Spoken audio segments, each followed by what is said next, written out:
ఒక మాట మాట్లాడేటప్పుడు కూడా భయంతో మాట్లాడాలి. దేవుని బిడ్డలో నోటికి ఏ మాట పడితే ఆ మాట, అద్దు అదుపు లేకుండా ఏ మాట పడితే ఆ మాట ప్రభు బిడ్డలు మనం మాట్లాడకూడదు. ఎందుకో తెలుసా?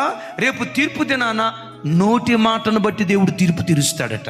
నువ్వు చిన్నతనంలో తల్లి గర్భంలో నుంచి వచ్చినప్పుడు కేరింతలు కొట్టావే, కేరింతలు కొట్టింది మొదలుకొని చనిపోయే ఆఖరి క్షణం వరకు నువ్వు మాట్లాడిన ప్రతి మాట రికార్డ్ అవుతుంది దేవుని దగ్గర.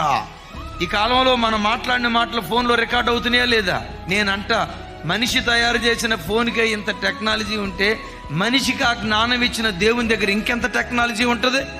అయ్యలారా, అమలారా, ఓ మాట మాట్లాడేటప్పుడు నా మాట నా దేవుడు వింటున్నాడు, నా మాట నా దేవుడు వింటున్నాడు. ఎప్పుడు ఆ భయం నీ గుండెల్లో గూడు కట్టుకో. ఎందుకు ఆ భయం గూడు కట్టుకోవాలో తెలుసా? యెహోవా యందైన భయం పవిత్రమైనది అని రాస్తుంది.